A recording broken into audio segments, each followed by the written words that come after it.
38 trophies in 26 years under Alex Ferguson. In the 12 years since his retirement, United have ripped through 7 managers with just 7 trophies to show for it. The tactical approaches have varied wildly between the managers, a big reason for their continued failure. But these are the failed tactics of every Manchester United manager. David Moyes was the man tasked with taking charge of the helm after the great Sir Alex Ferguson left. It seemed like a decent option. He was an established Premier League manager who consistently had lesser teams punching above their weight, sitting just shy of the very elite table. But it was slightly less ambitious than many would have anticipated. After all, this Scotsman had only won a Football League Second Division trophy compared to the cabinetful that the departing legend had accumulated. But little did the Red Devils know that this would be the first domino in a chain reaction that saw Manchester United go through multiple managers in subsequent years, desperately attempting to recreate either the stability or the success that Fergie had made look effortless, but achieving neither. A slow start in the transfer market was a sign of what was to come for the Reds. His summer transfer window was a masterclass in indecision. Despite targeting players like Thiago, Fabregas, Kroos and Bale, the only arrival was his former Everton charge, Marouane Fellaini, secured on deadline day for an inflated £27 million after dithering over his release clause. But the real issue wasn't just who he signed, it was how he deployed them. Moyes didn't try to overhaul the United shape at all. After all, the hybrid 4-4-1-1, 4-2-3-1 is what he was already using at Everton, and it had brought success for United the season prior. And his preferred 11 looked like this initially, with his only signing, Fellaini, slotting in alongside Michael Carrick in the midfield. But this graph begins to show the tactical cracks in Moyes' Manchester United. No team was attacking through the centre of the pitch less often than the Red Devils. But why was that? It came down to this. Carrick, while excellent on the ball as always, was slowly beginning to age, and he had never been the most mobile. And he was paired with Fellaini, who excelled at Everton playing much higher up the pitch, almost as a second forward. But of course, the presence of a world-class front two meant that there was no way the Belgian could displace either of these two men. Dropping him into a deep lying role negated everything that made him effective, while exposing his limitations as a ball-playing midfielder. When Carrick was marked out of games, something that happened with increasing frequency, as opponents cottoned onto the fact that United were heavily reliant on him, Fellaini had to become the primary progressive passer. The result was predictable. Opposition teams were delighted to see Fellaini on the ball in deep positions. His limited passing range and tendency to take too many touches meant that attacks broke down before they could even develop any momentum. United's possession had become sterile, circulating harmlessly between the defenders and the double pivot without ever threatening the final third. Effectively, despite Rooney looking to drop in from high up to help the cause at times, the ball was often getting stuck in the United midfield rather than reaching the final third, meaning that from the top teams, Moyes' United spent the least time in the opposition's third, as they never had any sustained pressure there. But this was also paired with some other tactical factors. Moyes at Everton was never a possession-oriented manager. His philosophy was built on directness and physicality. Get the ball forward quickly, press high when out of possession, and rely on set pieces and second balls to create chances, which is why the Toffees had transitioned Fellaini higher up the pitch as a get-out-of-jail-free card when they needed to move up the pitch rapidly. So progressing through the thirds methodically was never part of his DNA. So that, paired with the limited double pivot, meant that United often went long to skip this midfield. And here's the thing, injuries became a factor fairly early on in the Moyes reign, with Fellaini and the lethal assassin Robin van Persie facing significant spells out, meaning that the pivot position often saw a fair bit of Cleverley, an aging Fletcher, Phil Jones and the even more aged Ryan Giggs filling in when Fellaini was unavailable. Van Persie's injury saw Rooney, who had been falling out of favour under Fergie, pushed back to a centre-forward role. While in theory it does look like this would allow an extra midfielder in a 10 position to assist, the truth is Rooney was already beginning to transition to a deeper role, so he was already dropping in to help the pivots when he was deployed at 10. But the number 10s who came to replace him were true 10s, who actually wanted to stay between the lines rather than drop in and help the pivots. United struggled through the centre, and without Rooney in the hole, they struggled to create, as the likes of Kagawa barely saw minutes, even with Rooney pushed up higher. So eventually, seeking a solution, Manchester United also began to bypass the midfield more and more, with their play getting progressively longer and more direct. When it worked, well, it showed glimmers of potential, with the longer play letting them get into advanced areas quickly to get into as many shot-creating situations as possible. But when it wasn't working, United were caught high up in this strange scenario, where either they had sterile possession and struggled to play through the centre, or they were pumping it long, leading to rapid turnovers. Seeking this creative central spark, Januzaj drifted in from the left earlier and earlier, becoming a pseudo number 10, but eventually United knew that they had to address the creative issue. Juan Mata was brought in a bit of a coup, as the Spaniard, despite rapidly falling out of favour in the Mourinho era, was still the reigning back-to-back Chelsea player of the season, and as such, he demanded a huge fee for the time. And when he slotted in at 10, he did provide a genuine outlet, getting on the ball and threading through dangerous passes to Rooney and the wingers ahead of him. In fact, he actually finished with the third most goal contributions, despite playing less than half the minutes available for United in the league. But Moyes was already beginning to run himself into dilemmas. See, it's not like Van Persie would be injured every single match. And now, Moyes had a world-class forward, a club legend, and the club record signing, all effectively vying for 2 spots. And where Ferguson had begun to phase Rooney out in his last season as manager, Moyes had leaned heavily on him. It was Mata who took the hit, and was moved out to the right wing, where he struggled heavily and was a shell of his former self in certain games. But still, United struggled to play through the centre. So what would Moyes' solution be?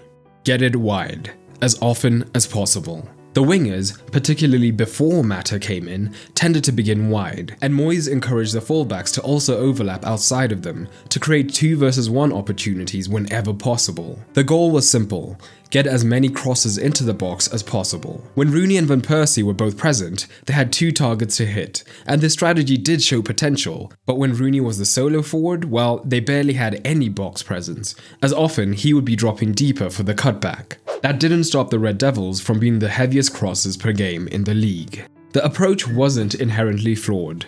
Crossing can be devastatingly effective when executed with precision and purpose. Liverpool under Jurgen Klopp would later demonstrate how a cross-heavy side could dominate a league competition. But Moyes' version lacked the crucial elements that make such tactics successful: movement in the box, varied elite delivery, and unpredictable crossing positions. United's crossing became mechanically predictable. Opponents knew that once the ball reached the flanks, a cross was inevitable. They could defend narrowly, pack their penalty area, and wait for the ball to be delivered into regions where they had numerical superiority. The absence of late runs from midfield, a consequence of the static double pivot, meant that United rarely had players arriving at the back post or the edge of the area to capitalize on knockdowns. The peak of this came in a 2-2 draw against Fulham. Take a look at this graphic. Every one of those lines represents a cross. United launched 81 crosses into the box and had no attacking plan outside of that. The United game plan was basic, straightforward, and easy to defend against, Fulham head coach and former United coach René Meulenstein would say after the game. And it was true. Fulham were perfectly happy doing this, defending compact with all 11 players in the width of the box to force United wide, knowing that they could easily defend the cross when it came in.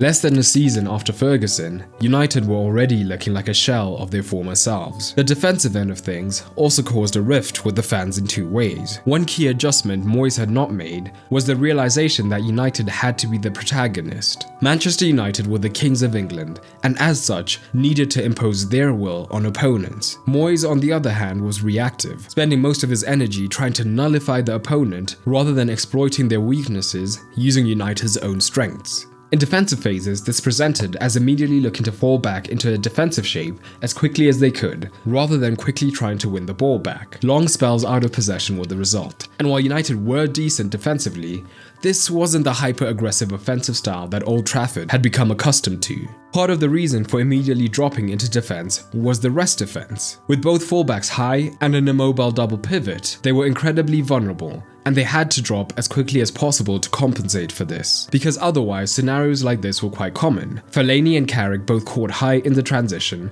and City on the counter-attack move into the fullback area easily. The most damning part is that Kompany, the centre-back, runs past both pivots to get into the box as City eventually score. The deeper defensive line also neutered United's counter-attacking threat. Ferguson's teams had been devastating in transition because they won the ball back in advanced positions and had the pace to exploit disorganized defenses.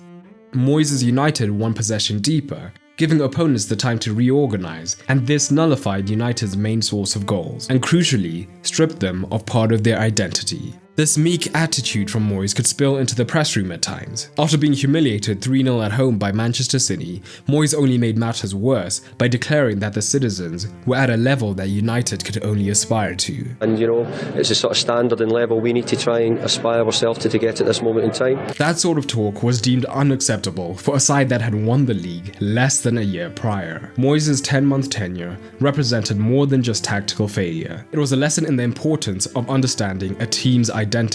United had always been a club that imposed its will on opponents, that played with courage and ambition regardless of the circumstances. Moyes had replaced this with caution and pragmatism, turning one of football's greatest entertainers into a team that even their own fans struggled to watch. The irony is, many of Moyes' individual tactics weren't fundamentally wrong. Crossing can be effective, defensive solidity is important, and pragmatism has its place in elite football. But tactics without context are meaningless, and Moyes never understood that at United, how you play can be just as important as whether you win. The first domino had fallen, and United's long journey through the tactical wilderness was just beginning.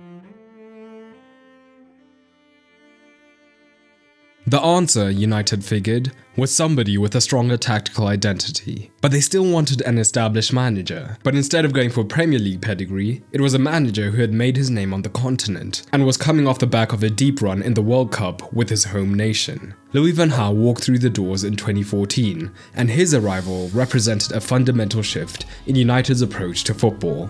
That strong tactical identity we talked about? Well, Van Gaal arrived at Old Trafford with an unshakable belief in his philosophy, a possession-based system that had brought him success at Ajax, Barcelona, Bayern Munich, and with the Netherlands. His transfer strategy reflected his tactical approach. Ander Herrera to somewhat increase the ball-playing ability in that midfield that had struggled so much. Angel Di Maria, a winger but subsequently used to provide drive and creativity from central areas, and Daley Blind, a technical defender who could help to initiate attacks from deep. And that was just scratching the surface, as Rojo, Shaw, and others were also brought in, while Falcao looked to add offensive threat. Van Gaal's opening gambit was characteristically audacious, a complete transformation to a back three system that bore no resemblance to anything that United had played in recent memory. The Dutchman was nothing if not committed to his convictions, but reality has a way of humbling early innovators. As soon as his first game, the issues with his approach were present. The opening fixture against Swansea exposed a fundamental flaw in Van Gaal's approach. Gary Monk's side simply dropped into a compact 4-2-4 defensive block and invited United's centre-back trio of Chris Smalling, Phil Jones and Tyler Blackett to play with the ball.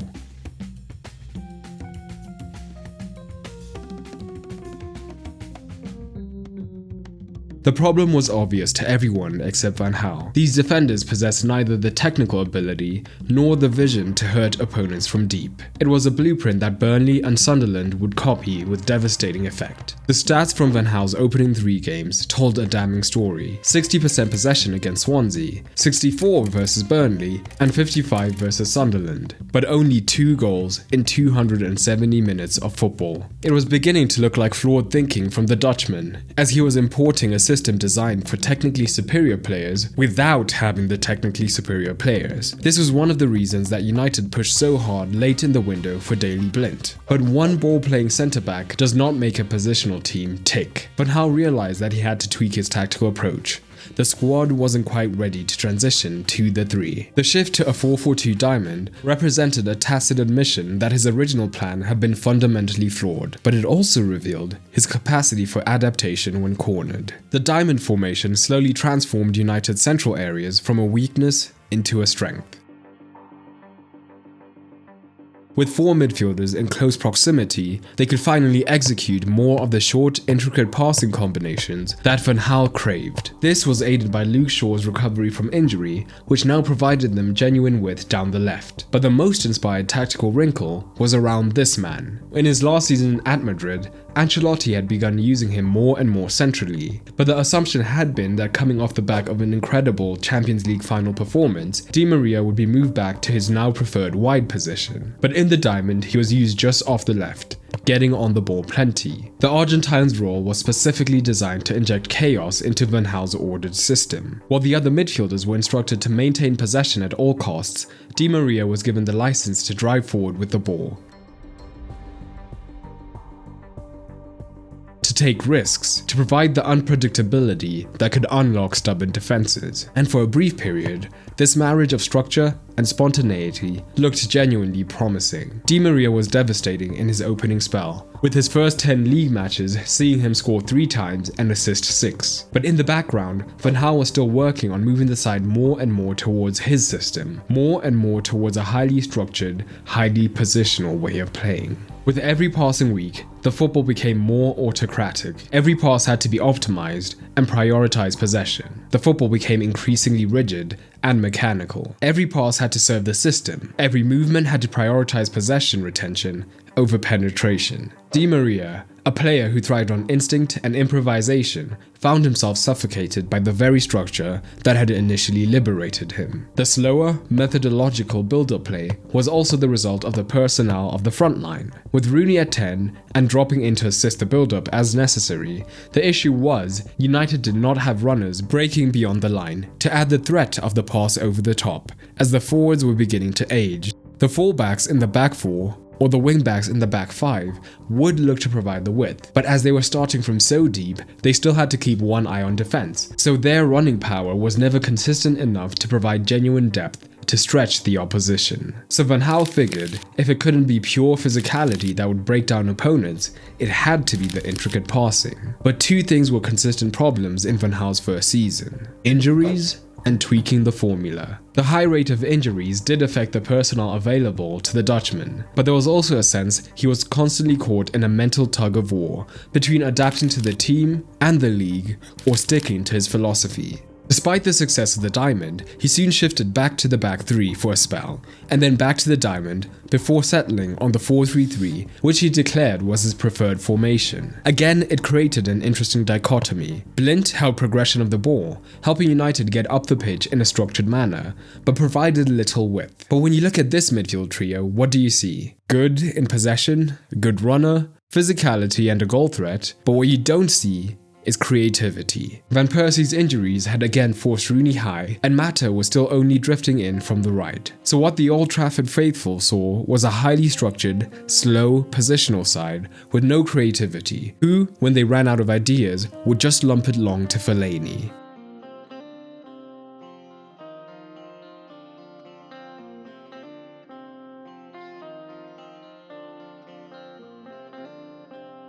After 70 minutes we don't succeed in spite of many chances in the second half.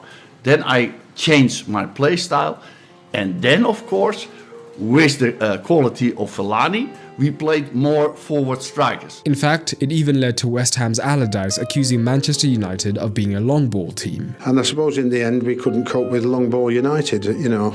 It was just thump it forward and see what they could get in the end, and it paid off for them, you know. So coping with that long ball sometimes when you got a Fellaini up there was difficult for us. It's not how you normally see Man United play. To which Van Gaal fought back. West Ham United has played 71% of the long balls to the forwards, and we 49. But the weaknesses in this tactical approach from United were getting clearer to the league week by week. Teams again began to adjust. A 1-0 loss to Mourinho's Chelsea was the perfect example of how to beat this Van Gaal side. Chelsea gave United 70% possession, sitting deep and daring United's midfield to conjure up anything that resembled the creativity needed to break a deep block.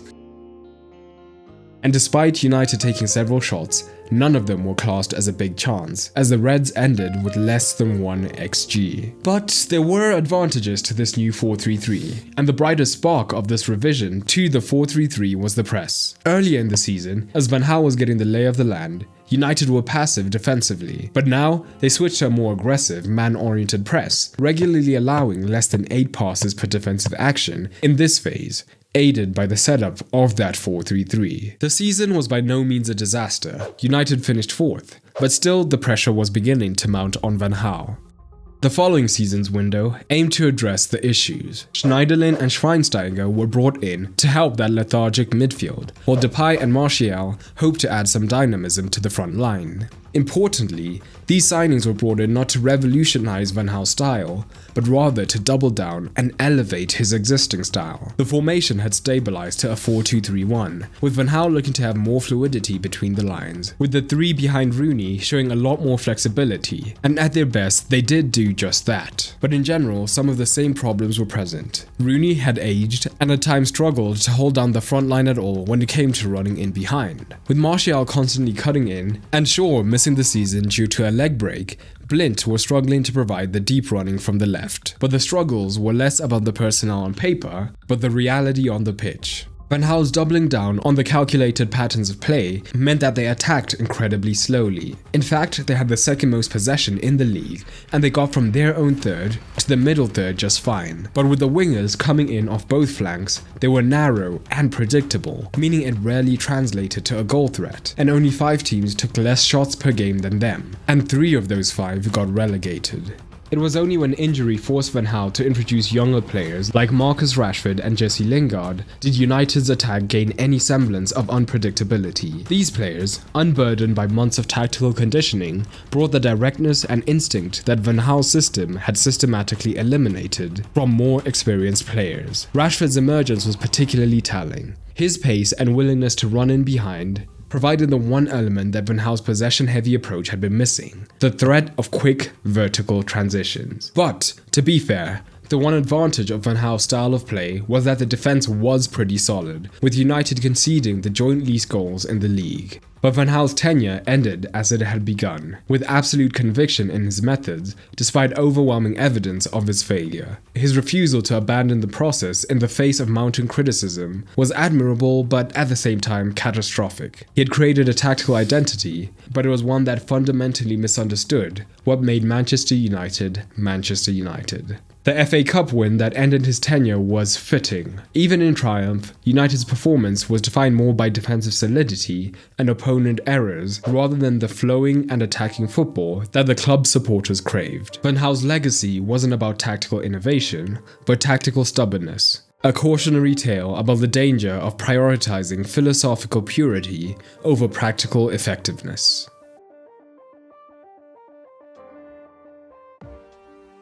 And if you've gotten this far into the video, you're probably a true tactical nerd. And if you've ever wanted to understand the tactical principles that allow elite teams to function, I've put together a free resource to get you started on your tactical analysis journey. Just click the top link in the description or the comments. So United went from a proven Premier League manager with no clear tactical identity to a manager with a strong positional identity but no Premier League experience, and now to a serial winner in the Premier League with a clear but pragmatic tactical identity. His mantra was simple: poets don't win many titles. The haphazard nature of United's managerial recruitment was beginning to become clear, but the excitement as the special one walked through the Old Trafford doors was palpable. The backing was immediate and substantial. Eric Bailly arrived to add steel and mobility to the backline, while creativity concerns were addressed by bringing in the Bundesliga's Player of the Season in Henrik Mkhitaryan. Most significantly, they broke the world transfer record to bring Paul Pogba back from Juventus, pairing him with the arrival of Zlatan Ibrahimovic on a free. On paper, it looked like a recipe for success. Mourinho wanted to play a 4-3-3, but the big issue came right here. Schneiderlin and Schweinsteiger had departed. Carrick could and still did play the role at times, but at this point he was 35 and had never been the most mobile. That left Mourinho with a bunch of midfielders who could play as a solo pivot, but Mourinho did not trust them to do so completely. So to compensate more often, he switched to a 4-2-3-1 with a Herrera-Pogba double pivot to give them additional balance, but this fundamentally altered the team structure. While United maintained healthy possession stats, 5th highest in the league, this was more a byproduct of the squad's quality rather than philosophical intent. Under Van Gaal, possession had been the foundation. Under Mourinho, it was merely a means to an end. Against weaker sides in particular, Mourinho was happy to dominate the ball and be more controlled with it. Pogba instantly became the hub of United's play, consistently registering the most touches and serving as the primary progressive force from deep. His range of passing was exceptional, whether it was breaking the lines with short passes, switching play with breaking diagonals, or threading through balls into the final third. The Frenchman had solved United's progression issues, but herein lay the fundamental problem. Pogba was the heartbeat of the team, and it was no secret. Smart teams quickly identified that and systematically looked to cut passing lanes into him, forcing play through his pivot partner, where the progression issues began to rear their ugly heads again. But when they did progress, there was an issue that they faced. Despite having both Mata and Mkhitaryan on the books, the number 10 tended to be one of Rooney or Lingard, with Mata and Mkhitaryan alternating, starting on the right flank instead. Rooney, legend though he was, had broken through at an extremely tender age, and the years at the top meant that he wasn't slowly deteriorating, and instead he was falling off a cliff. He wasn't awful creatively or as a midfield goal threat in his final season, but Mourinho was aiming to win the league, and the output of just 5 goals and 5 assists wasn't quite world class. Lingard, on the other hand, was deep into being a young player, but was struggling to show his ability, meaning at times the same lack of central creativity reared its ugly head. The right wingers would drift in centrally to alleviate this and provide some level of creative threat. But again, the now age-old issue of central creativity threatened to be an issue when teams sat in and defended compactly. The league knew something. Pogba had solved their midfield progression, but the Frenchman couldn't be everywhere at once, to also look to create high up the pitch. So to a certain extent, they could afford to be more passive, as long as Pogba wasn't allowed to get high up into the creative positions, and this led to United drawing 15 games. Ironically, this need for Pogba to push high up to also create led to the Paul Pogba paradox. He wasn't a holding midfielder by trade, but he was filling in well enough. But when United came up against these compact defenses, he would have to push up to be the creator.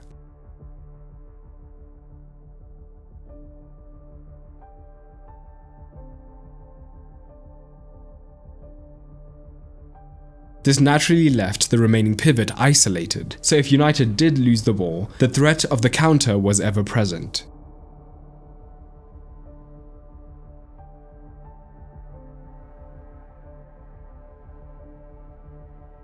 To prevent this, as the season went on, especially in the biggest matches, Carrick was reintroduced alongside Herrera to allow Pogba to create from the 10 position while keeping that midfield solidity. But in addition to this, in his preferred formation, Mourinho always had a plan B. Unlike Van Gaal, who used the strategy with an element of sheepishness, when the situation demanded, Jose wore his pragmatism like a badge of honor, and would move Fellaini into the 10 position on occasion, allowing United to skip all the progression and the opposition's compact shape to immediately get up the pitch. It was incredibly effective, with the tower-like Belgian bringing it down onto his chest or winning flick-ons to have United bearing down on goal in an instant late on in games. This was of course aided by another world-class aerial presence, Zlatan Ibrahimovic, who was going at a great pace in his debut season. So that was the centre, but what was happening down the width in these instances? Mourinho had been one of the early adopters of inverted wingers in his career, and that trend continued,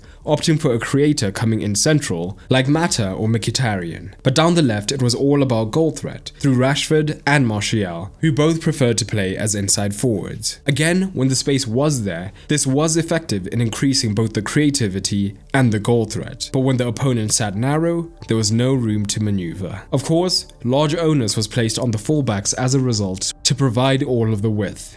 But here was the issue. Valencia down the right was a woeful crosser, often just blasting it low and hard and hoping for the best. The left back was either Daley Blind or the right-footed Darmian. Blind was more of a pass-oriented fullback, so wasn't exactly tearing up the flank to get crosses in, while Darmian off the left wasn't particularly renowned for whipping crosses in. So this United team that was blessed with incredibly tall players breaking into the box often didn't have the requisite quality from the cross to match the aerial threat. By the time the following season rolled round, Mourinho knew that changes were needed, and went big in both the summer and the winter. Injuries and a suspension to Pogba caused issues for United early in the season, forcing them to adapt a more conservative midfield. But once he was available, United's preferred 11 looked like this, with the major changes being Matic and Lukaku. But here's the key: while the formation was not dissimilar from his first season, this man was the key change. In his prior seasons with Chelsea, the Serbian had proved himself to be a freakishly good shield, using his telescopic limbs to protect the defense so effectively in fact that he had helped Kanté develop a new element of the game, with the Frenchman now having the freedom to be much more box-to-box, knowing that Matic could cover him. The same was expected of him at United, as he did a lot more of the grunt work, freeing up another Frenchman in Pogba to help with the creativity higher up. And for the most part, it did work, with his goal contributions doubling to 26. But while United certainly elevated in Mourinho's second season, they were just a better version of what they already were, meaning many of the problems were still present. Despite Matic's best efforts, he was still only human, so on occasion if Pogba was straying too high, the Serbian was still left exposed in front of the defense. And this tension between Pogba's attacking instincts and Mourinho's defense-first philosophy created a constant battle that eventually led to a relationship breakdown between the pair, and a portrayal of Pogba as the scapegoat. But before that point, again we saw Mourinho looking to add extra solidity to compensate for Pogba in the biggest games, by introducing an extra midfielder, though this once again left a gaping hole in the top position, affecting the creativity. So again, this led to increased directness, and Lukaku was beginning to suffer from something that many players do, which is being misprofiled. Seeing a tall player who plays at centre forward can lead to assumptions about their ability to hold up the ball like a target man, when the reality may be that they're better at running in behind, like Lukaku. So when United went long to him, sometimes they bounced right off of him, leading to frustration. And inevitably yet again, Mourinho had to turn to Fellaini to come on late to save the game. But a huge problem that was never solved was having a definitive secondary goal scorer. In the prior season, Zlatan had led the line scoring 17. But the next best after him was just 6. And in this season, Lukaku scored 16, and the next best sat at only 9. A lack of goals and tactical fluidity was costing United, and they did try to solve it through a marquee signing in Alexis Sanchez in January. But despite the Chilean having been flying at Arsenal, his goal scoring ground to a halt at United. The truth is, throughout his tenure, Mourinho upgraded the pieces in his side, but never solved the root problems. A lack of central creativity, paired with a lack of wide threat, leading to diminished goal threat. And that was combined with various centre-back pairings that he didn't trust, meaning that he kept his fullbacks conservative rather than bombing on. While in his second season, a second place finish looks great, the underlying numbers reveal a different story. United outperformed their XG by almost 9 goals, whilst De Gea's miraculous season papered over a leaky defense, as the Reds conceded almost 16 goals less than XG suggested they should have. The game is of course not played out in theory, but it is still interesting to note that expected points had them finishing in 6th rather than 2nd. Combine that with strong interpersonal issues that continued into his final partial season, and his tenure was only ever going to end one way. And ironically, just as expected points had suggested, when Mourinho was sacked, United sat in 6th place. Just like Van Gaal, silverware was not enough to save Mourinho's job. It was only meant to be a fun fling with Ollie, as he came in on an interim basis on the 19th of December. But Solskjaer becoming permanent manager is perhaps the clearest example of United not having a defined managerial strategy. The fundamental issue plaguing United's post-Ferguson era remained unchanged. Each new manager would arrive with their own tactical philosophy, sign a few players to fit their system, get fired when the board lost its patience, leaving behind fragments of incompatible strategies. By the time Solskjaer took charge, United possessed what could only be described as a Frankenstein squad. Talented individuals, but lacking tactical cohesion. Those initial months under Ollie were magical though. Rather than imposing a rigid tactical identity, he operated with what might be called a tactical motto. This is Manchester United, and we should play like it. The transformation began off the pitch, where by the end of his spell, Mourinho was almost licking his lips at the opportunity to criticize his players publicly. Ollie brought a positivity that uplifted the dressing room. That positivity spread onto the pitch, as United were much more forward-facing. He was much more willing to adapt to the opponent, splitting between a 4-2-3-1, a 4-3-3, and a diamond. However, these weren't random changes. Each formation was designed to specifically unlock 2 key players, Marcus Rashford and Paul Pogba. Rashford's repositioning from left winger to central striker proved transformative. Operating as the focal point of United's counter-attacking system, his pace became the primary weapon in Solskjaer's tactical arsenal, which relied heavily on the transition. I mean, less than a minute into his debut against Cardiff, that threat of the counter was already beginning to rear its head. Meanwhile, regardless of formation, Pogba was consistently paired with Matic and another midfielder, creating a platform that freed the Frenchman to orchestrate attacks and launch the raking diagonal passes that initiated United's rapid transitions. It was all about simple tactics executed well. Possession or positional play were never the cornerstone for Solskjaer, but rather committing numbers to the attack as they looked to overwhelm the opponent, which could lead to beautiful phases of play like this.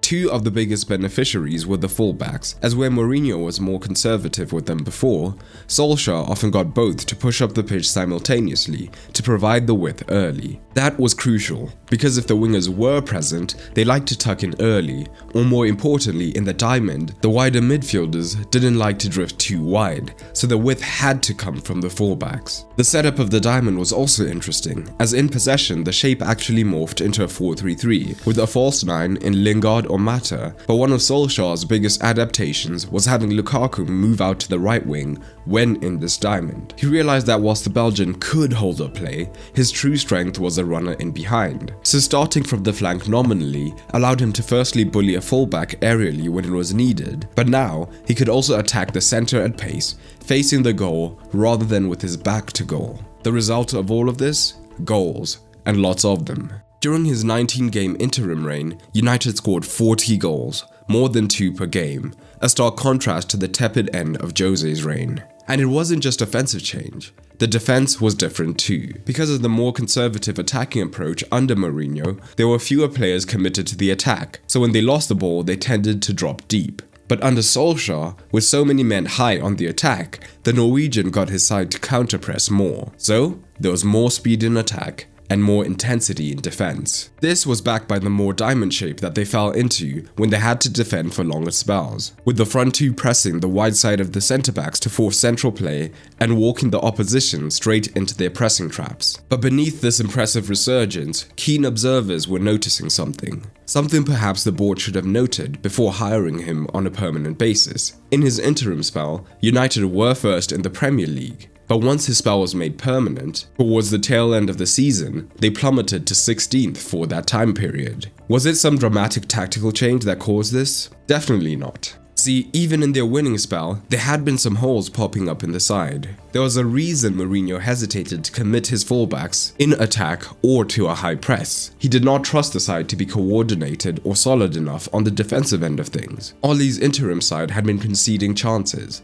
but where their 11 conceded in 13 games had them going at less than 1 goal conceded per game, expected goals during that period was over 15. So while United were first by actual points during Ole's initial reign, painting a flattering picture, expected points actually had them down as only the 3rd best. And fortunes would turn, as following his permanent appointment, a run of just 7 goals from over 12 expected and 14 conceded from 10.5 expected meant that now they underperformed their expected points, meaning that the pressure was on in his next season.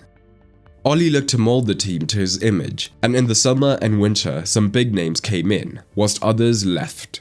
But the biggest issue was Pogba, who immediately struggled with injury this season, only playing the full 90 in 10 matches. Solskjaer's aim of trying to return United to where they were included being the protagonist in more matches, meaning that they needed to have more possession of the ball, so familiar issues began to re-emerge. De Gea's shot stopping was perfect for a team that wanted to sit deep, like a Mourinho. But for a side that wanted to hold onto the ball, his inability to get involved as a third centre-back to gain a numerical advantage against the opposition press began to hamstring the build-up. And slowly he was beginning to be targeted, like Pogba was in the public, as the cause of all of United's woes. It didn't help that the right side of the defense wasn't great on the ball either, and Shaw was again out for prolonged spells with injury. So there was a lot of onus on Maguire and Young to do all the ball progression, meaning that United's attack was heavily biased to the left-hand side. This wasn't helped by having a double pivot that was once again functional with the ball rather than expansive. And while Solskjaer most often used Pereira as the offensive midfielder, he wasn't exactly a creative threat. Matic often had to drop into the backline to assist the build-up when Maguire was being pressed. And while he was a lot better than a centre-back at ball progression, he wasn't exactly a progression monster. Having him drop deep also meant that the 10, whether Lingard or Pereira, would have to drop in to assist the remaining pivot, reducing the threat in those key creative zones. So essentially, United were struggling to arrive in the attacking third with a true 10 ready to orchestrate high-quality opportunities, and as a result, the majority of their shots were coming in from range. Opposition teams quickly identified two effective strategies: press high to disrupt the build-up, or sit deep and allow United's central creativity issues to resurface. And in this season, United's wide players, mainly Rashford and Dan James, were runners from wide rather than creators, limiting United's ability to break down compact defenses through the wide regions to compensate. So once again, United found themselves only being dangerous on the counter, with the pace of Rashford and James paired with the movement of Martial looking dangerous, but posing little to no danger in controlled possession. The January 2020 arrival of Bruno Fernandes represented a seismic shift in United's tactical capabilities. Starting like a man possessed, 8 goals and 7 assists in his first 14, the Portuguese international finally provided the world-class creator who could help break down the deep block. Fernandes' impact extended beyond mere numbers. Unlike traditional number 10s, he possessed the tactical versatility to drop deep when required. This flexibility solved many problems at the same time. When Matic dropped into the defensive line, Fernandes could provide a reliable progressive passing option, and when the double pivot struggled with progression, he could temporarily assume those responsibilities. And once Pogba returned, things elevated to another level. With a genuine progressive passer alongside Matic, Fernandes could maintain his natural position between the lines, focusing purely on creation, whilst Pogba provided progression and then late runs from deep. Or they could even have situations like this, where the pair could rotate and Bruno was still able to progress from deep. This partnership elevated United's attacking play to new heights, supporting the continued development of Rashford and Martial,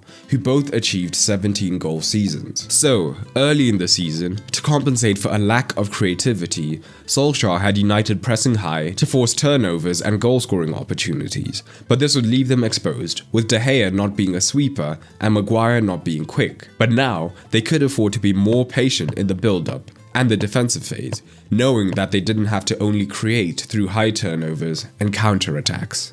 The momentum from Bruno's transformative arrival carried United into their first full season under Solskjaer with genuine optimism, and Champions League qualification had exceeded expectations, and the Norwegian finally had the creative fulcrum his system desperately needed. The summer window brought promise rather than revolution. Donny van de Beek arrived from Ajax, theoretically offering rotation for Bruno or Pogba. Alex Telles provided competition for Shaw at left back, but the marquee signing came late and unexpectedly. Edison Cavani on a free transfer, bringing elite movement and experience to a young forward line. Solskjaer's tactical approach had crystallized around the 4-2-3-1, and with good reason. It maximized Fernandes' influence, was providing the defensive stability of a double pivot. The formation had become United's identity. No more switching between diamonds and back threes like in his interim spell. But how did the double pivot suddenly become solid if we've just discussed its limitations when Pogba was often pushing up too high? Well, something interesting was happening. Pogba often wasn't playing. Initially because of injury, but soon it was revealed that there was more than met the eye. Pogba, a season prior, had requested to leave Old Trafford, only to be blocked by Ed Woodward. By the Frenchman's own admission, his focus was no longer as intensely on the Red Devils, leading to performances of fluctuating quality. So the double pivot evolved to be the infamous McFred pairing, which freed Fernandes to focus on having fun between the lines and taking his place as one of the finest creators in the league. But that's not to say Pogba was thrown to the wolves. Against weak sides against whom United couldn't penetrate, he still came in from time to time as an offensive pivot to double up the creative threat. But Solskjaer had another go-to plan. With the double pivot solid, unlike other duos before them, and much more mobile, the fullbacks could now push higher up, knowing that they had cover behind them. And the biggest beneficiary of this was Luke Shaw, who with improved fitness would be able to bomb down the flank for 90 minutes. His provision of width allowed Pogba to begin as a winger on paper, then tuck in, allowing United to have a 4 in the midfield. 2 of those defensive, and 2 of those whose entire goal was to create and take shots from range. The increased creativity and goal threat meant that United was slowly getting better at breaking down the low block. That, paired with the arrival of Edinson Cavani, whose game was based around movement in small areas and the box, rather than running into non-existent space behind the defense, meant that United could now do this on a more consistent basis. Additionally, Pogba had the ability to drop deeper at times to help the progression, whilst Bruno stayed high up, meaning that they formed a pseudo-diamond in-game when it was demanded. A second place finish, United's best since Ferguson retired, consistent Champions League qualification, progress to a Europa League final, the trajectory was undeniably upward. And yet, the tactical limitations were equally undeniable. United had become specialists, brilliant in transition, okay in possession, with an over-reliance on one or two players. They could beat anyone on their day, but struggled for consistency against defensive teams. It crystallized the Solskjaer paradox. He'd restored United's identity, built an exciting team, and achieved somewhat consistent results. But the tactical ceiling was clear. Whilst he was the man to bring them out of their malaise, he was not the man to help the Red Devils take over the world once again. The romance of Ole's interim period had given way to the reality of his tactical limitations, and despite significant investments in the summer of 2021, those limitations would ultimately prove insurmountable, leading to his departure just a few months into the new season. When Ole Gunnar Solskjaer's romantic experiment finally reached its inevitable conclusion, Manchester United once again turned to a temporary solution. But this appointment carried a different kind of excitement altogether. After the failed phase with an inexperienced manager who knew the club well, the replacement was the antithesis. No affiliation with the club, but bags of experience, not only on how to manage a team, but run a club altogether. Ralf Rangnick arrived not merely as an interim manager, but as the godfather of gegenpressing himself. A tactical innovator whose reputation was built not on silverware, but fundamentally changing how football was played. His influence had shaped an entire generation of German coaches, from Jurgen Klopp to Thomas Tuchel, and his Red Bull empire had become a lab for high-intensity, vertical football. United, it seemed, were finally embracing modernity. Rangnick's immediate tactical revolution came through the abandonment of Solskjaer's familiar 4-2-3-1 in favour of his preferred 4-2-2-2. This radical departure featured two strikers up front with two narrow attacking midfielders, operating as dual number 10s behind them, creating what Rangnick believed would be the ultimate vertical attacking structure. The theory was compelling, and it is all centered around this word. Firstly, the centre-backs would have an extra option for penetration, compared to a 4-3-3, where there are only two lines of progression for the centre-backs. Using the dual 10s as distinct lines introduces an extra layer of depth, making it harder to defend. This formation only allowed a double pivot, which would be perfect for a team without a true world-class pivot, as now both the defensive and ball progression burden could be shared between two midfielders, while having two close proximity vertical options, again as opposed to the single pivot, makes the centre-backs' lives easier. But the advantages on paper don't end there. Many teams prefer a 4-3-3 formation when defending, and in possession formations like a 4-2-3-1 for example, stumble into the issue that a dedicated destroyer might be able to cut out the creative hydrant. Rangnick's preferred formation circumvents this, as at a moment's notice it can flex into a midfield box, creating a 4 versus 3 advantage that makes the single pivot's life hell. And again, with limited pivots, providing that secondary progressive option and potentially more time to execute the passes due to the 4 versus 3 overload in the midfield should have been invaluable. The 4-2-2-2 also allows ultimate flexibility, as depending on the positioning of the 10s, it can be a central overload with the fullbacks expected to push up, or a wide overload if the centre forward is willing to temporarily pull out wide. Pair that with the increased box threat of having two centre forwards and things could begin looking scary, as United will now have a highly vertical, penetration-focused passing chain. All of this, of course, was in theory, because reality quickly became very ugly. From deeper positions, only Harry Maguire possessed the technical ability and the vision required for the vertical progression that Rangnick demanded. When opponents successfully pressed the Englishman, neither Raphael Varane nor Victor Lindelof offered reliable alternatives for advancing the ball. This created the familiar pattern of lateral passing and sideways circulation that had plagued United for years. The midfield pivot issues persisted, with predictable consequences. When Paul Pogba operated as one of the two sixes, his progressive passing flourished, but his defensive positioning remained erratic, leaving United vulnerable through the middle. When more defensively solid options like Fred and McTominay filled these roles, the ball progression stagnated entirely, undermining the formation's core premise of vertical penetration. The dual 10 positions revealed the squad's lack of tactical versatility in stark detail. Bruno Fernandes thrived in this setup, operating essentially in his preferred role, with the freedom to drift across the pitch and orchestrate attacks. However, Marcus Rashford's deployment as one of the 10s highlighted the fundamental mismatch between player profiles and tactical demands. Rashford's strengths lay in his pace and directness as an inside forward or a winger, and constraining him to the narrow spaces between the lines neutered his most dangerous attributes.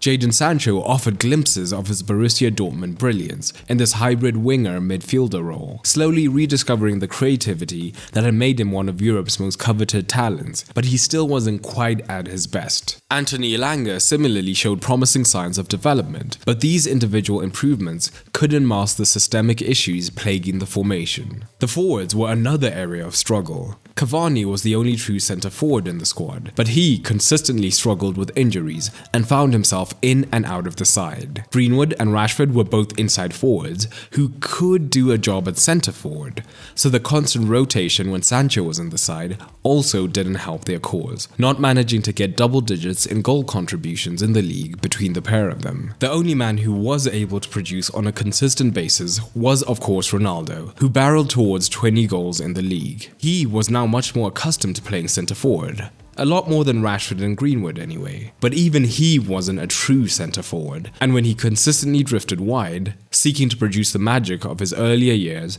United looked toothless in the attack. Rangnick's preferred formation led to a lot of oval pegs in round holes, players operating in their second or third favourite position. In fact, the fullbacks were amongst the very few completely operating in their element, at least on paper, because a lot of onus was placed on them to provide the attacking output. Wan-Bissaka, very much a defensive fullback, had limited attacking potential. Tejas and Dalot did an okay job, with Luke Shaw being the only decent threat from the wider zones. But his injury history was not a thing of the past, missing 18 games in all competitions across 4 injuries. So, what of his plans in defense as the godfather of gegenpressing? Well, in the Premier League, most opponents would be using a back 4, and his formation could be flexible once again. It allowed 2 centre forwards for man-to-man pressure, and the fluid 10s, depending on the matchup, could remain narrow, or push up onto the fullback after filtering the opposition wide. However, effective pressing requires total commitment and coordination, qualities that prove beyond this United squad. Ronaldo's age became a tactical liability in the defensive phase. While he continued to play with the ambition and positioning of his younger self when United had possession, his pressing intensity revealed every one of his 37 years. When the Portuguese failed to engage defensively, the entire pressing structure collapsed, allowing opponents to play through United's aggressive positioning with ease. Yet laying the blame for United's pressing failures at Ronaldo's feet would be intellectual dishonesty. Effective high pressing demands a high defensive line, and United's personnel made this impossible to sustain. Varane's pace and experience proved invaluable when available. But his injury record, missing 19 games across all competitions, meant that United often fielded centre-back partnerships lacking the mobility required for aggressive defending. De Gea's presence between the posts only compounded these issues. The Spaniards' reluctance to sweep up behind the defence meant that United could not maintain the high line essential to Rangnick's pressing philosophy. This created enormous spaces between the defensive line and the pressing forwards, giving opponents more time and space to exploit. Rangnick was struggling. And then suddenly, a man with an incredibly strong tactical identity had to bow to the pressure. It was not long until Rangnick abandoned his beloved 4-2-2-2, and the admission came publicly and painfully. The tactical retreat to a more conventional 4-3-3 structure provided marginal improvements. More players were now operating in familiar positions. Fernandes resumed his natural role between the lines, and the presence of dedicated wingers restored some threat from the wide regions. Fred's deployment as a box-to-box midfielder better suited his energy and work rate, while the return to conventional positioning reduced the constant tactical confusion that had plagued the earlier experiments. However, the improvements were surface level rather than fundamental. United progressed from poor to merely mediocre, still lacking the systematic coherence for sustained success. The formation change addressed symptoms rather than causes, papering over the deeper structural issues that Rangnick had identified from his first weeks in charge. Perhaps Rangnick's most valuable contribution came not through his tactical innovations, but through his broader analysis of United's institutional failures. His experience running clubs and revolutionizing Germany's footballing infrastructure provided a perspective that transcended match-by-match tactical concerns. He knew that something more fundamental was wrong with a footballing organization than just a pressing structure. His diagnosis was damning but accurate. Crystal clear. It's not that difficult. You don't even need glasses to analyze and to see where the problems are. So now it's only about how do we solve them. It's not enough to do some little minor amendments, some little issues here and there, some minor cosmetic things. No. In medicine, you would see this is an operation at the open heart. But as only the interim manager, Rangnick would not be the man to see the surgery through. In the end, Rangnick became another casualty of United's post-Ferguson revolving door, but his brief tenure illuminated both the possibilities and the limitations of tactical revolution. His 4-2-2-2 experiment failed, not because the system was flawed, but because football clubs cannot be transformed through tactics alone. Sometimes, much deeper changes are needed. Manchester United needed a spark, and one man had been quietly orchestrating one of football's most compelling revival stories. Ten Hag had rescued Ajax from a dry spell, turning them into consistent champions in the Eredivisie and the Dutch Cups, as well as having a deep run in the Champions League. Put simply, his revival of one European giant had raised hopes that he could do it elsewhere. And again, here was a manager with a strong identity, high possession, high pressing, with an emphasis on attack. Yet reservations lingered beneath the excitement. While Ten Hag's reputation extended far beyond the Netherlands, no major European club had been brave enough to test whether his methods could translate to the highest level under the highest scrutiny. As the 2022-23 season approached, Manchester United took the plunge. But something felt fundamentally different about this appointment. After having two managers who were at least at certain points temporary, Ten Hag was the first man the board had had time to vet and select. They were ready to back their man, and it showed in the transfer market. Over 200 million euros were spent, nearly 100 on Antony and 71 million on a 30-year-old Casemiro. The turnover continued with outgoing signings. All the signs were right from Ten Hag. He talked the talk and was keen to show that he had the strength of leadership to run one of the world's most popular clubs. Established pros like Pogba, Matic, Mata, Lingard and Cavani were all immediately let go on free transfers. The words were right from Ten Hag. In this moment, really fantastic football, both Liverpool and Man City. But you will always see an era can come to an end. But were the tactics? The assumption was Ten Hag would look to transplant his ideals onto the Red Devils. After all, high possession, high pressing, high identity football seemed to have become the default for sides who saw themselves as the elite. But reality, very quickly and very harshly, slapped Ten Hag in the face. His opening 2 Premier League matches saw United concede 6 goals, 2 to Brighton and 4 to Brentford. But why was that? Was it because the Eredivisie was some inferior league and Ten Hag was secretly a fraud who couldn't handle the super special Premier League? Well, of course not, because after those 2 initial losses, United went on a 4-match winning streak, and a closer look at the performances reveals a key issue that Ten Hag would face. Against Brighton, United ended with 62% possession, and against Brentford, that number rose to 66%. Compare that to their 4-match winning streak. Ten Hag had walked into a trap. His entire tactical philosophy was built on high possession, but he'd been handed a side that was designed to do anything but that. His deeper 7 could look like this to start off with. Teams immediately recognized the opportunity and would apply immediate pressure. Martinez is a good ball-playing centre-back, and he was much better suited to handling the pressure. And similarly, Maguire at right centre-back was more than serviceable on the ball. But with the play inevitably beginning from the goalkeeper, if the opposition pushed up early, it meant that these better ball players were under copious amounts of pressure, with the opposition backing up the press onto the fullbacks. It was a recipe for disaster, with De Gea almost always making the wrong decision of when to go long and when to play short into a teammate, meaning that De Gea was either playing it into a non-technical pivot under extreme amounts of pressure, or needlessly throwing the ball away when the pivot was free, with very little in between. The McFred double pivot became the embodiment of United's possession problems. Neither Fred nor Scott McTominay possessed the technical security or vision required for Ten Hag's systematic build-up. When forced to receive passes under pressure, they invariably chose the safe option, back to the centre-backs or sideways to each other, rather than the progressive passes that Ten Hag's system demanded. But early in his tenure, Ten Hag was in problem-solving mode, trying to make the side work to his liking. Christian Eriksen had been a free signing, but it was quite clear he was becoming a key cog in the side. While he was traditionally thought of as a 10, that was the one position that United did not need any reinforcement. So instead, Ten Hag used him in the pivot role that he had been seeing more and more of anyway. Would he finally be the technically secure midfielder to get the side ticking? Well, to a certain extent, but even a player as good as he was constantly put into tricky situations,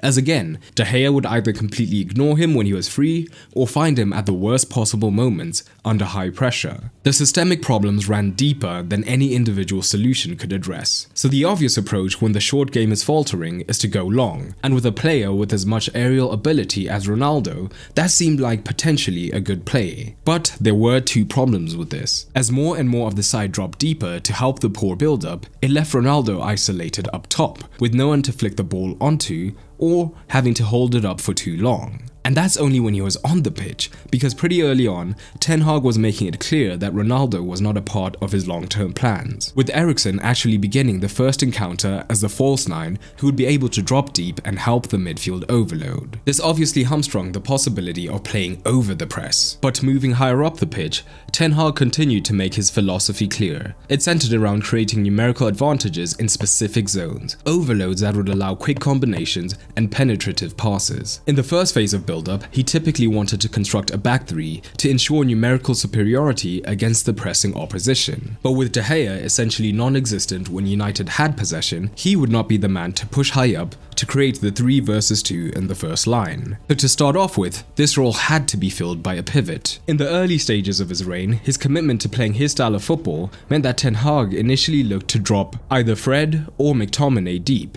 to allow a semblance of ball-playing ability in the back line. But eventually, that had become Casemiro once more, and Ten Hag had the defensive midfielder dropping deep to create the back 3. This led to a cascade of problems. Dropping the midfielder deep reduced United's presence in the middle third, making it easier for opponents to press the remaining midfielders. His solution was characteristically bold. From the very first match, he was willing to drop Cristiano Ronaldo in favor of Eriksen as a false 9 for these very situations, as it allowed the Dane to drop deep into the midfield while creating space for the inside forwards to attack. But the personnel limitations persisted. When Casemiro was dropping deep, his ball progression was adequate but uninspiring. He was fundamentally a defensive midfielder rather than a deep-lying playmaker, so even having him be the third centre-back was not ideal. This was why during his golden spell at Real Madrid, Toni Kroos and Luka Modric would drop towards the ball to dictate possession, rather than rely on the Brazilians' distribution. Ten Hag's solution required further compromise. This is why, as we touched on, Eriksen became that pivot early on,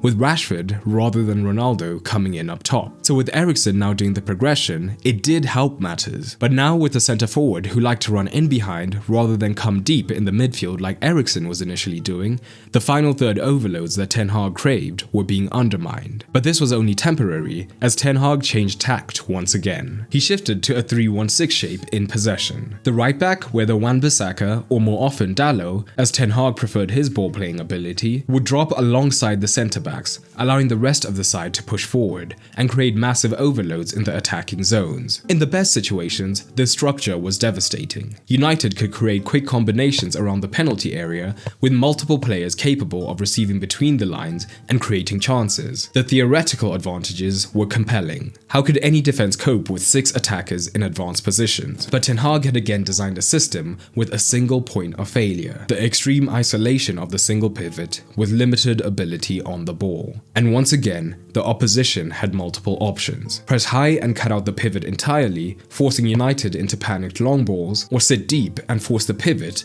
usually Casemiro, to be the primary creative outlet, knowing his limitations in these scenarios. But Ten Hag did not become United manager for no reason.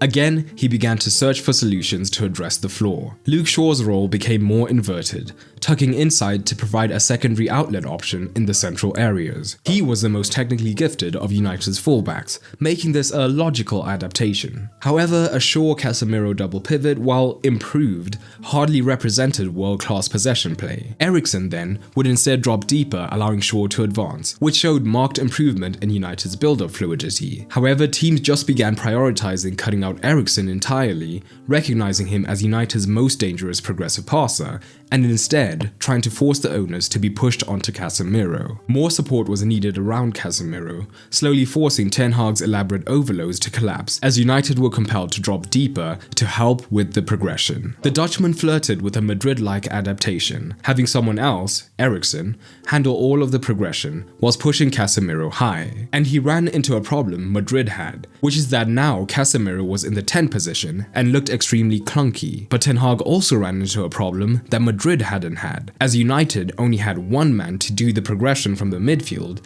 instead of the 2 that Madrid had had. It just wasn't working. But if they were struggling centrally, perhaps the salvation could be found out wide. The issue, however, was there wasn't much to be happy about on the flanks either. When it was the fullbacks who were providing the width, Shaw could certainly be effective at times when delivering from the flanks, while Tejes on the left and Dalot on the right could be described as serviceable, with Wan-Bissaka's strengths being heavily going backwards rather than forwards. The wingers also brought varied fortunes. Both Sancho and Antony lacked the confidence that had oozed from them at their prior clubs. In fact, the only bright spark was Rashford, who was splitting time between centre forward and the left wing, where especially when Shaw was overlapping outside of him, he could look deadly. In other words, unless Rashford was also wide, the threat was extremely limited, contributing to United only scoring the 9th most goals in Ten Hag's debut season. But in a strange way, Rashford's incredible performances should have served as warning signs. The in-possession issues were now being combined with out-of-possession issues. Like Ralf Rangnick before him,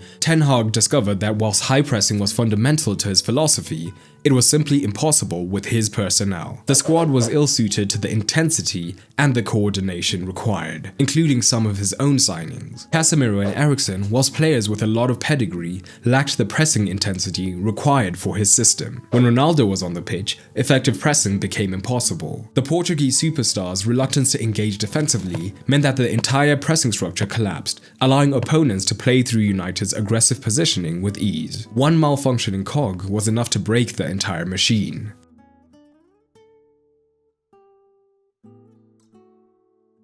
The situation had become so desperate that Ten Hag resorted to loaning in Weghorst from Burnley mid-season, deploying the limited striker as a pressing 10 in an attempt to fix the system's defensive phase.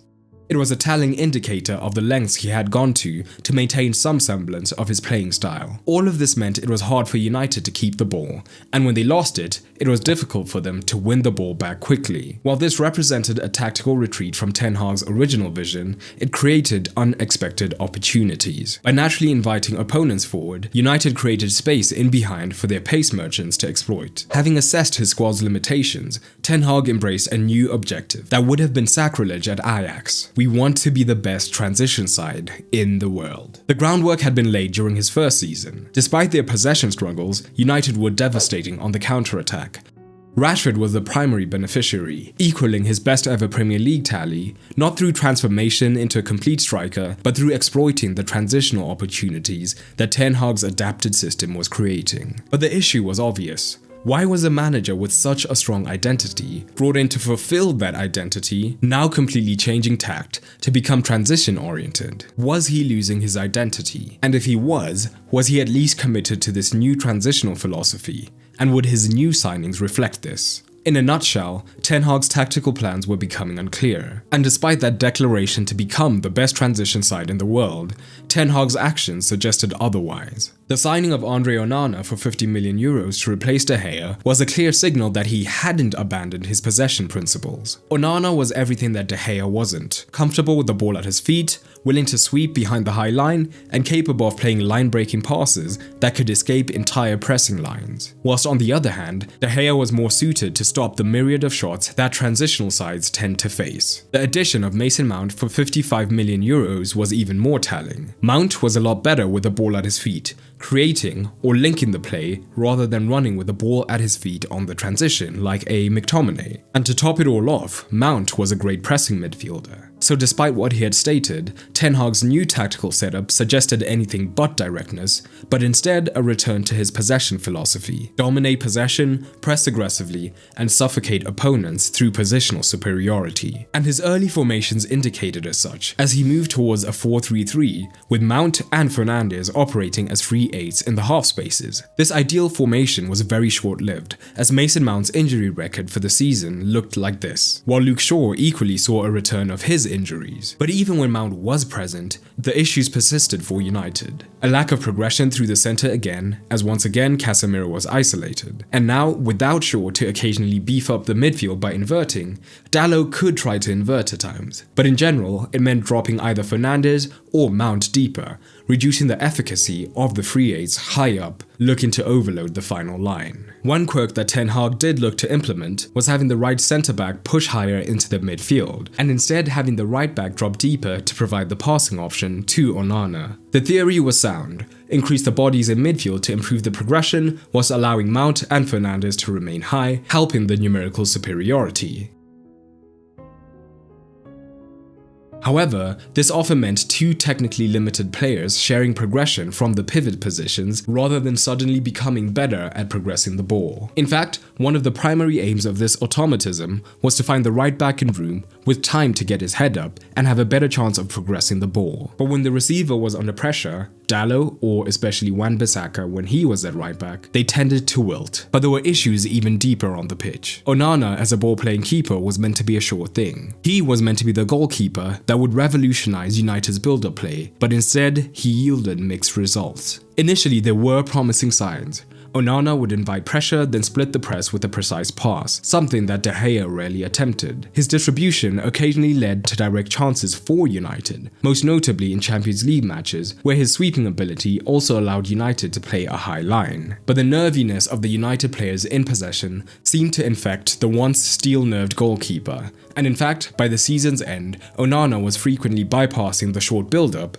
and hitting longer balls, essentially doing what De Gea did in possession, albeit with slightly better accuracy. The revolution in playing style led by Onana never materialized. Instead, United got a goalkeeper whose shot stopping was questionable, whilst his distribution advantages were being negated by the chaos around him. But the best example of the increasingly vague philosophy of Ten Hag was in the defensive stance. An unprecedented injury crisis meant constant shuffling of the defensive personnel, resulting in a back four unfamiliar with each other and physically inferior to previous combinations. But the United front six continued pressing high, under Ten Hag's instructions, but on the other hand, the defensive four, uncertain and insecure, tended to drop deep to minimize the risk of through balls that would expose them physically. It was a total disconnect. This created an enormous gap in the midfield that left Casemiro more isolated than ever, stranded on a tactical island between the aggressive press and conservative defense. The disconnect epitomized Ten Hag's struggles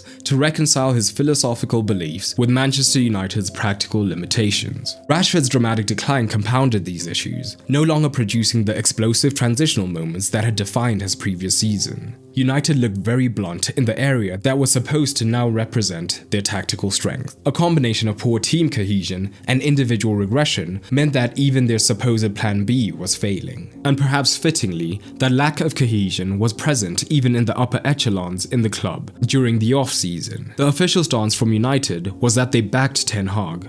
However, it was well publicized that they spent the summer pursuing several other managers, undermining Ten Hag in public. Upon failing to upgrade managers, United were still willing to splurge over 200 million euros to help mold the team into his image. A molding that would only be given a couple of months into the new season to continue, as not long into the fresh campaign, Ten Hag was shown the door.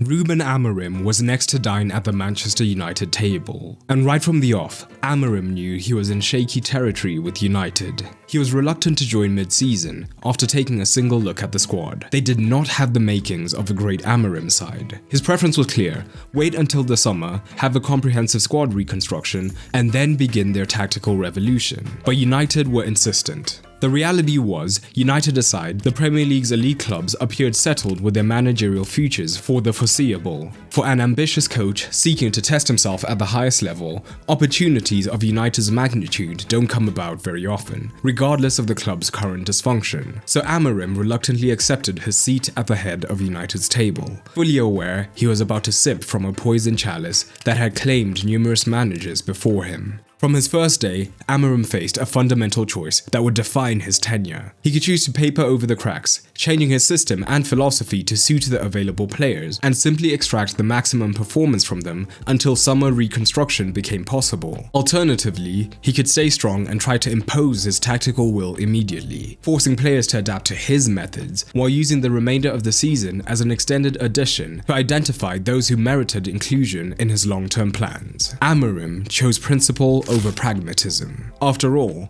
principle without sacrifice is just preference. So rather than compromise his tactical identity for short-term results, he viewed the situation as an opportunity to separate the tactically adaptable from the systematically incompatible. This approach, whilst admirable in its conviction, produced results that exceeded even the most pessimistic expectations. Amorim immediately pivoted United to his preferred back three system, implementing a 3-4-3 in every league fixture, with the same unwavering commitment he had shown at Sporting. It was a flexible formation, particularly in these positions, as depending on the encounter, Amorim could have them wide, trying to stretch the defense, or narrow, looking to overload instead. On the bright side, some of the signings from the last gasp backing of Ten Hag had potential upside, as a few of the players looked more suited to Amorim's possession and high line style, like Yoro, De Ligt, Mazraoui and Xerxes. This would have been good news for Amorim, but there were a few issues, namely Yoro getting injured early on, and Xerxes struggling to get adapted to the league in the early stages. Despite the formation change, United's build-up unit revealed familiar weaknesses, disguised by different positioning. While some areas possessed decent ball-playing ability,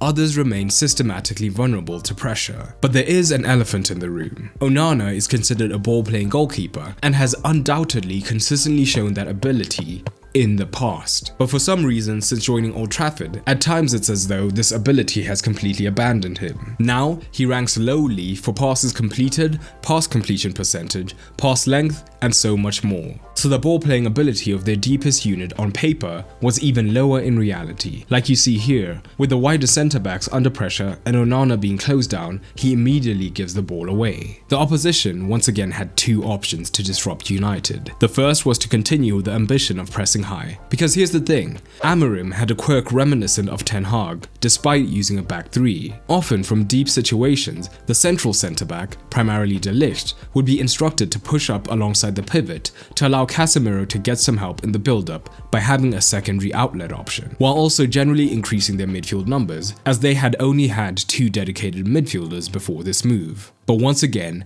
this had some issues. Firstly, De Ligt can absolutely be considered a ball-playing centre-back. However, there is a big difference between a ball-playing centre-back and a press-resistant pivot expected to operate under pressure consistently. So it essentially meant that teams could be fairly confident that when they pressed United in their deeper zones, they could get errors out of the Red Devils. But the opposition also had the option to sit off completely. Firstly, taking one of United's better ball players on paper out of the equation, as Onana would now be too deep to contribute. But But what was also interesting is that a key feature of back three systems is having wide centre backs who drive with the ball into the midfield to try and bait defences out of position. But initially under Amorim, there was very little of that happening, perhaps wary of any counter-attacks that may come back the other way. Again, this made them less dangerous in possession, as the back three could struggle to directly penetrate deeper blocks through passing. But here's the thing about United's recruitment. They brought in another deeper midfielder in Ugarte, who looked promising on paper, but did not fix their in-possession play one bit. Ugarte is decent enough with the ball at his feet, not a complete disaster by any means, but he's miles away from being the elite, press-resistant, line-breaking deep-line playmaker that United have been crying out for since Carrick's legs went. But when opposition teams sat deep, even with this additional midfielder available, the same old problems surfaced. If Ugarte got pressed when receiving the ball, he struggled under the pressure.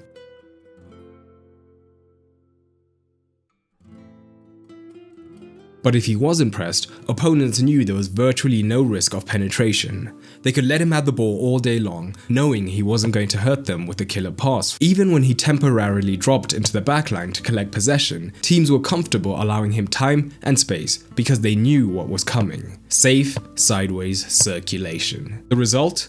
Amorim's United could rack up impressive possession stats at times, but this never translated into genuine threat on the opposition goal. But things got worse, because the sterile 3-2-5 shape was one of the better outcomes for United. That's because the transition from Ten Hag to Amorim marked one of the first times there was genuine continuity between managerial philosophies. Both coaches favoured high pressure combined with possession dominance, and crucially, both attempted to implement versions of a 3-1-6 formation at various points, seeking to overload the final third and overwhelm the opposition through numerical superiority. The problem?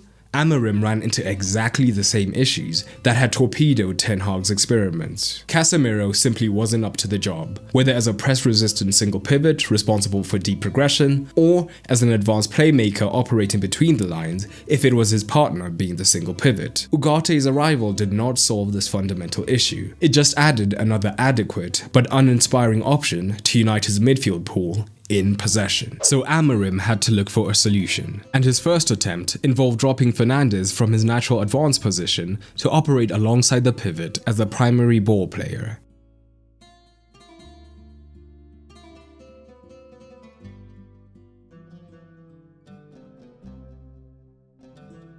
On the surface, this made tactical sense. Bruno had the tactical ability and the vision to provide the progressive passing that United desperately needed from these deep zones. The upside was undeniable. He genuinely improved United's build-up play in those zones, finally giving them a midfielder capable of finding players between the lines and switching the play effectively. The caveat was significant though. His natural appetite for risk-taking became a double-edged sword when he was deployed deeper. Those game-changing switches and line-breaking passes that made him so dangerous in advanced areas could become costly turnovers when attempted from positions where possession retention was more crucial. Here's where the knock-on effects became really problematic. United had taken their one genuinely world-class outfield player and stuck him in a position where he was competent but not exceptional. Yes, Bruno could play deeper, but it wasn't where he was world-class. Meanwhile, replacing him in his natural role represented a significant downgrade. Eriksen, despite his undeniable technical gifts, just isn't the mobile, dynamic number 10 he used to be. Age had caught up with him, and his impact in the final third was a shadow of his former self. The legs had gone, and with them, much of his effectiveness in tight spaces. Diallo has been one of the few bright sparks in United's lineup, always showing willing and flashes of genuine quality. But his best moments consistently came when he drifted wide to attack from favourable positions rather than trying to create centrally. It's a similar story with the temperamental Garnacho. Both players thrive when given space to run at defenders rather than being asked to unlock compact defences through intricate passing. The positional switch also created defensive complications. Fernandes belongs to that rare breed of players who will press relentlessly for 90 minutes, an absolute weapon when deployed as a number 10, but potentially problematic as a deeper midfielder. His natural aggressiveness and work rate, while admirable, could lead to overzealous pressing at inappropriate moments when operating as part of a double pivot. And when he did press aggressively from the deeper zone, he often left his midfield partner completely isolated. It's the kind of tactical indiscipline that the best teams can exploit through quick passing combinations, turning United's pressing intensity into structural weaknesses. All of these factors combine to create a perfect storm of creative sterility. Limited penetration to find advanced players in dangerous positions, their best creator deployed out of his optimal position, and opposition teams being comfortable sitting deep, knowing that United could not hurt them. The result has been a dramatic dulling of United's goal threat. The most damning statistic? Well, Højlund averaged 1 shot per game, which is essentially pointless for a striker. Compare that to Haaland and Salah, who are registering more than triple that output, and the scale of United's creative deficit becomes apparent. The issue isn't just individual quality, instead it's strayed into systematic failure. The Amorim chapter for now is far from over, but his early experiences perfectly illustrate the scale of issues United have been grappling with for more than a decade. Different managers, different formations, but the same fundamental problems keep surfacing. Not enough technical quality in key positions, recruitment that prioritizes names over systematic fit, and an institutional inability to address root causes rather than the symptoms. Amorim has been gifted another season to prove himself, but how do you see it going? Leave it down below. And don't forget to check out the free resource down below. And also, if you're interested in joining Tactical Mastery, just a heads up that with the season starting, the off-season offer ends this week. So secure it now if that sounds interesting to you.